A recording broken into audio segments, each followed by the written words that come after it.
into this interview. So Tucker Carlson interviewing Ice Cube. Let's see what he's talking about. So why would you be doing this of all interviews? I mean, you could do an interview with anyone. You're doing an interview with me. Obviously, you're going to take abuse for doing that. Like, why would you do that? Because I think it's silly not to talk to people. I think whether we agree or not, right? That has nothing to do with it. You know, it's like, this is what it's all about. Let's talk about it. Let's chop it up. Let's debate. And you know, I've been shut out. Wait, that sounds like right-wing extremism and whataboutism. But I've been shut out. You know, some platforms will not have me on. Why? They don't like that I'm, you know, an independent thinker. I'm not part of the herd. I'm not part of the go along to get along gang, so to speak. So, you know, I'm an outsider. And so, you know, I'm not part of the club. So I have to go places for one that I'm welcome, and where I can voice my opinion without somebody, you know, saying I'm a bad person and that they never want to have me on their platform again. What platforms have banned you? I've been, you know, I tried to go on The View. They didn't have me on The View. Why? Well, a few of the guests just really didn't like where I was coming from. So, or a few of the hosts, I mean. So that's what I was told by the producers. You know, I don't know if the producers was just copping out and using some of the hosts to not have me come on and explain myself, but... You'd be a good booking for them. I've been on there before. Yeah. You know, it's just when I've became an independent thinker, when I've, you know, I'm not, you know, I don't follow their brand of politics, I guess. But if you can't think for yourself, then you're not really free, are you? Facts. No, you're not. You're not. But I've been excluded. I've been excluded on Oprah, you know. On Oprah? On Oprah, yeah, I've been excluded. Yeah, man. I would think you'd be the person Oprah would want to promote. I mean, you grew up in South Central, you were successful at a young age, you have dignity, you say what you think. Like, I thought that was the goal. Me too. You know, I don't know what it is, but, you know, several of... The goal is for you to shut up and obey. That's the goal. That's what they want out of people. If you step out of line, have your own opinions, have your own thoughts, or simply say, well, that doesn't make sense, you will be thrown under the bus. You know, I had a movie called Barbershop, you know. Yeah, I remember. That I wasn't invited to participate with the cast.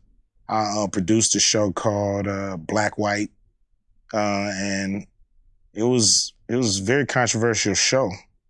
And once again, they had the whole cast on, but I wasn't invited. And so I don't know. On Oprah's show. Yeah, so I don't know what that's really But Oprah's obviously a saintly, godlike figure who's revered by all decent people. Why would she exclude you? I'm not decent. I really don't like know. Oprah. You know, that's something that I would love to find out. But I can't tell you, you know, if there's a single thing that I've done or said to her. Have you noticed that it is more controversial to criticize Oprah than to burn the American flag? Really? Seems that way. I've never heard anybody criticize Oprah. Do you think it's political or do you think it's deeper than that? I mean, you're not like a right-winger. No. No? No. You don't even seem that political. No, I'm not really. I'm pretty much, you know, just want to do right by the people, you know. So if that comes through political means, that comes through the private sector, wherever it comes, you know, I'm down to work with whoever's down to do something right for the people. So I remember reading you say something along the lines of, I didn't vote for Trump, I'm not a Trump voter. You actually attacked Trump at one point, but you were willing to meet with Trump. Do you think that crossed a line?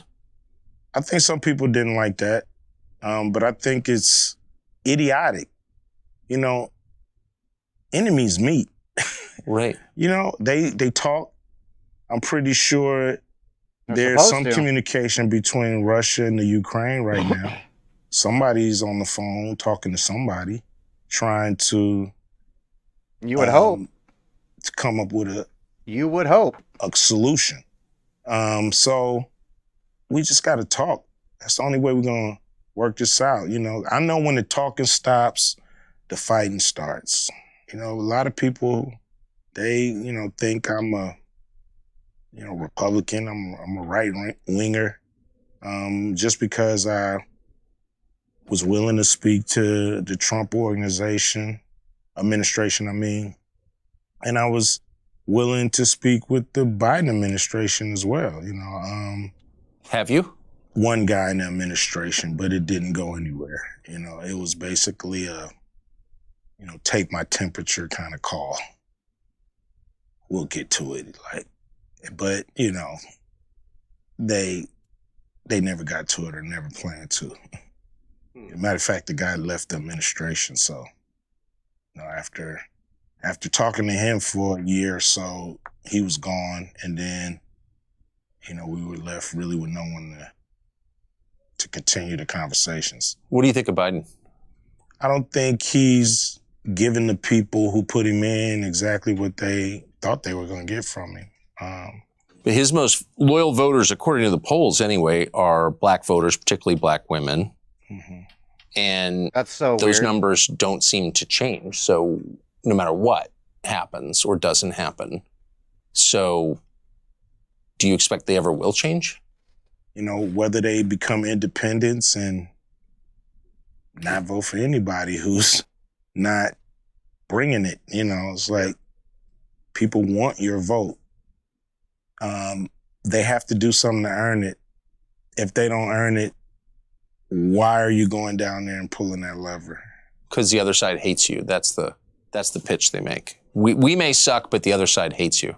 You're supposed to dance with the person you brought. Yeah. You know? And the person that brought you to the dance, you guys are supposed to dance together. And if that doesn't happen, you got to go find another dancing partner before the night is up and the music stops. What do you think of Kamala Harris? I mean, obviously she's a great politician to be able to become the vice president of the country. I don't know how effective she is at her job. Or was What's she your view just of the dark police enough? at this point? It's the same, you know. It really is, you know. It's like looking at, like, what's your view of the military? Like, they're the military. They're always going to be the military.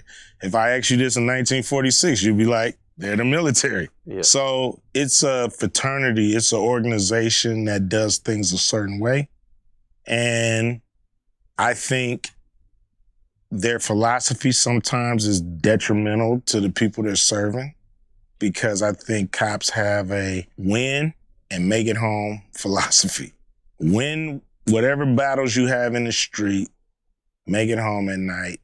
And that's actually the most important thing. And everything else, people's rights, doing things the right way, you know, being totally fair and square all the time and not, you know, being a little aggressive, you know, all that comes second to Make it home. win the encounter, make it home at night. And you can't really fault somebody for thinking that way Like, you as a can't knock police that. officer. They got to get home. But that's the philosophy, so everything else comes second to that. So guy might not care if he violated your rights. He's going to win this encounter. He's going to make it home tonight.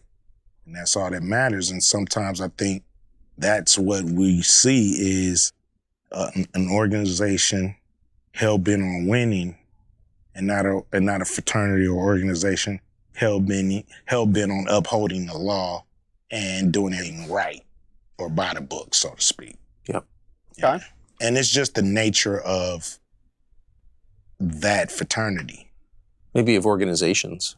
Yeah, you know, it's they come with a philosophy, and you know, you can try to buck it if you want to, but more than likely they're gonna get you out the way and stay in formation. Do you think that it's harder to be a man in America now than it was when you were a kid? Yes. Saying what you feel, being yourself, is what they call toxic. You know, we shouldn't be called toxic for our instincts and for, you know, I was born this way. What are you talking about? You know what I mean? Like, why can't we be ourselves? We were born this way too. So there are some groups, like if I say I'm trans, and people say, that's great, you were born that way, we affirm you. But if you say I'm just a dude with male instincts, you're not affirmed, you're attacked. Yeah, I mean, everybody doesn't really have to affirm you. You know, if I wake up and say, you know, I feel like a pigeon, and I want everybody to treat me like a pigeon. Some people may say, whatever, Q, we treat you like a pigeon. But some people may choose to be like, dude, no. That's some weird shit, bro. That's your world. Yeah. I'm not part of it. And I have to be ready for that. It's supposed to be it's okay. It's a big world out here. Everybody doesn't Apparently have it's to not. adhere to me. That's called narcissism, right? Yeah, it seems like it. Yeah. Seems like you're trying to bend the universe to your will. And it don't work like that. It definitely doesn't. We've been talking almost all day now. You haven't mentioned race a single time. We've mentioned economics, rich and poor, a number of times. Do you think that we overplay the role of racial conflict in American life? Yes. 100%. Race, it takes up too much space. There's people that we all have in our lives who are same race that we can't stand. And there's people in our lives from other races that we get along with way better. So, Mr. D's in the building. What up, dude?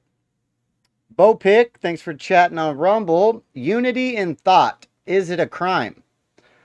It's a crime to not have unity in thought. That's what the current crime is in today's day and age. If you don't agree with the mainstream narrative, if you don't have that unity in thought, then you are treated like a criminal and ousted. You did see this interview. Expected too much? I don't think it's going to be all that jaw-dropping. I was hoping to hear Ice Cube lay out a proper diss to the Democrats. But it doesn't look like it. He's being very politically correct in this interview. It's not about race. It's not about color and gender and this and that. It's about who do you connect with? You know, who do you vibrate with? You know what I mean? Who's on the same wavelength? Who wants to be the same kind of person? Who wants to do the right thing when you want to do the right thing? That's who you connect with. So I think a lot of people make a lot of money off of the racists fighting against each other and bickering. And oh yeah, the race hustling is an industry. They make millions. I don't know. I think they're getting along pretty good. Did you watch the other video that they did? At the start of the interview, he says, like, you know, we've been hanging out all day. So there's another video that's out of them kind of hanging out. I guess they went around and they seen where Ice Cube grew up and that kind of stuff. They seem to be getting along. I haven't watched it yet, but I do have it saved. I was going to try to watch it tonight. Because I am curious. I am curious. You did get me curious. Yeah, Twitter, that's why we're watching it. And then after this one, we're going to get in that Devin Archer interview that Tucker also did. And they the ones who push it in our face all the time that we're separate. And does feel like there's more of that, doesn't there? Yeah, it seems like it's like you're stuck in a bad movie and you can't get out. Like you can't find the exit and it continues to play on the screen and you're just running around looking for the exit, and this bad movie continues to just haunt you day by day by day by day. You know, that's what we're caught in. A never-ending, winless battle of, of race and color, and we're worried about, where you from, and, hip hop. What's great about hip hop, like, it was a saying in hip hop, early hip hop. I think Rakim coined this phrase. It ain't where you from, it's where you at. And it's so true. It's not about where you come from. It's about where you at right now. I'm not imagining that this stuff is being pushed on us, right? No. Much more than in, say, 1986. Yes, I think so. Because in 1986, you had movies and television, and it was all scripted. Bopick, I don't understand what you mean. Wisdom when you are hurt or damaged by modern society. What does this say? I don't know what you mean. Rephrase the question, please. And we knew this is a scripted show. But I think now you have so many so-called reality shows that basically push the same thing, but in a reality-like setting. So, you'll watch a movie on race, okay? And you flip the channel now, you're watching a somewhat like documentary reality show that's highlighting and magnifying race and status and where you belong in this country and where you don't. And, we're highlighting the bad guys here. We're highlighting the good guys, it's always really showing controversy and pitting each other against each other. And with the reality shows, controversy sells. So they're not showing people getting along. What they want to get to is the fight, the conflict, the argument, the throwing of the bottles, the turmoil, the differences. Does that bear any resemblance to your actual life as someone who lives in this country? Like, do you have racial conflict in your life day to day? Probably, most of them are unseen. I'm not going to say I encounter racism. People know who I am. Police know who I am. Everybody knows who I am. So I probably get a pass on a lot of things that friends, family members, people I associate with, people I love go through all the time because they're not Ice Cube. But, I've had an insurance company drop me because they didn't like my point of view. Things like that. Are you mad about it? Are you mad at people for their skin color ever? But that doesn't have anything to do with you being black. They didn't like your point of view.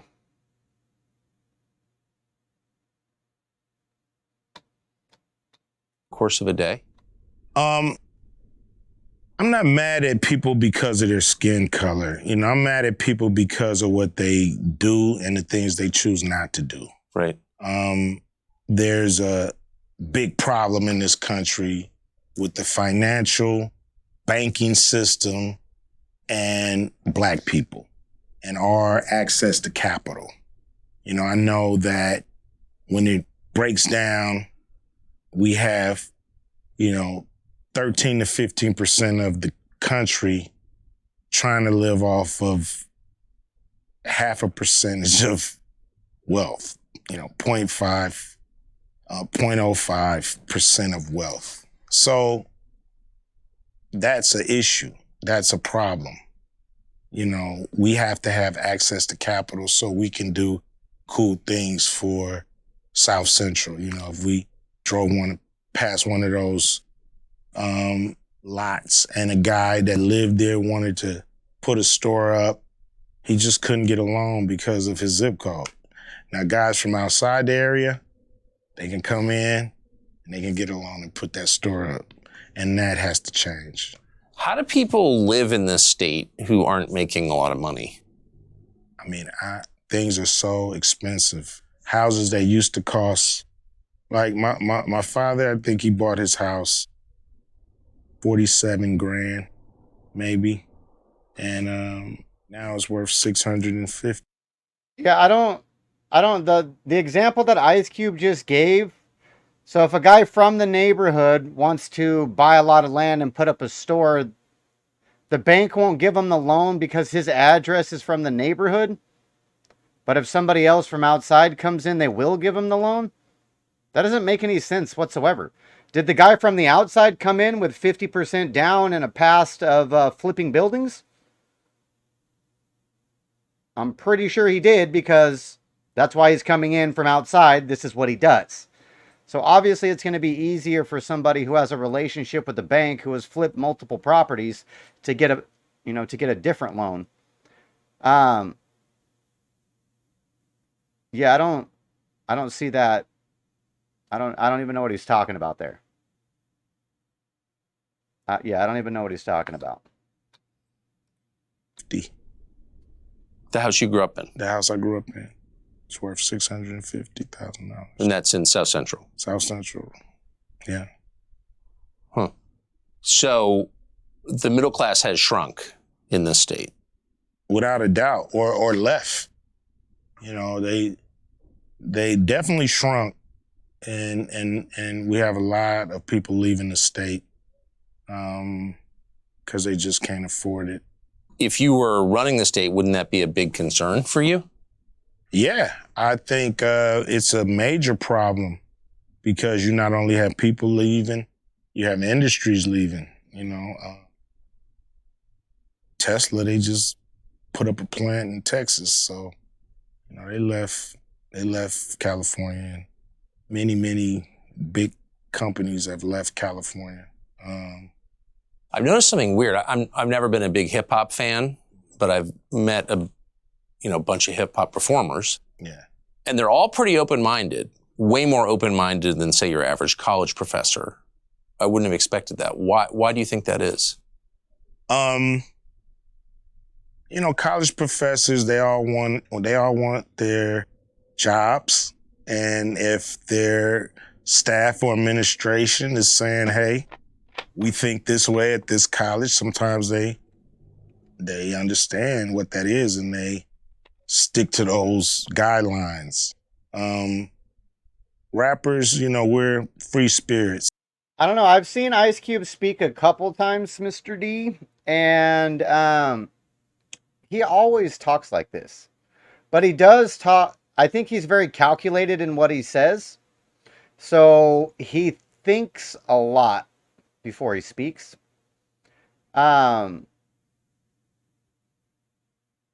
Yeah, I think he's very calculated in his speaking, which is why he comes across as,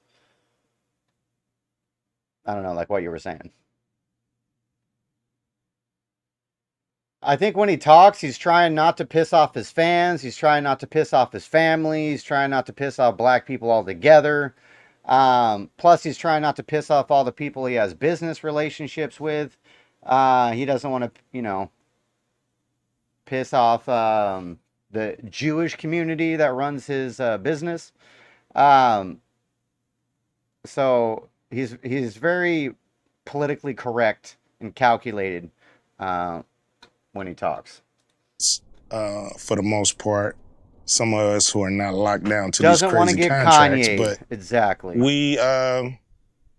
We know doing things the way they were done in the past hasn't really gotten us as far along as a people as we have wanted. So we tend to break the mold. We tend to be disruptors. We tend to not wait for an invitation to the party. We tend to either come in through the window, you know what I mean, or kick the front door down. But we're coming to the party. So that's how we've actually been able to gain success, because everybody wants you to be in your little hole. Everybody wants you to stay in your lane and all that stupid stuff. And as soon as I hear that, I'm out of my lane immediately. But you should stay in your lane, don't you think? No. If I would have stayed in my lane, I wouldn't be here. I would still be in South Central Los Angeles, you know, not following my dreams. So you're not surprised that rappers tend to be more open-minded at all? Not at all. Not at all. Because they want to go for it. They want new experiences. They want to carve their own path. And I don't know what that means. They're not going to conform. They're not going to conform because that gets you nowhere. I don't understand that. Don't all rappers conform to the industry?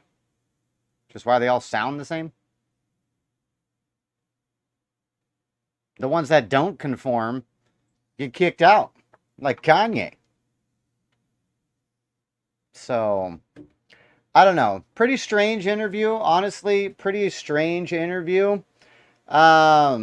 Definitely not the interview that I thought it was going to be. Definitely not the interview that I thought it was going to be. I was hoping Ice Cube was going to be more based in this. You know what I mean? And say some more truth, some more real things. But it does look like he does speak and come at things from a semi-victimhood mentality. So I don't know how fully open he is, but interesting interview nonetheless. Definitely not as good as I thought it was going to be. I almost got more out of the other video that they posted where they were just driving around talking it up. Yeah. Interesting stuff. Well, if you're on the live, we appreciate you for tapping in. Make sure you hit the thumbs up, and we're going to keep going. If you are watching this when we post it as a video, we do go live Monday, Wednesdays, and Fridays at least, even though today's Saturday. That's why we say at least. Click the links in the description if you want to support. Follow me on social, all that good shit. ShopMcClures.com is the website. Go buy something, get some car soap. We'd appreciate it. Yeah, later, bye.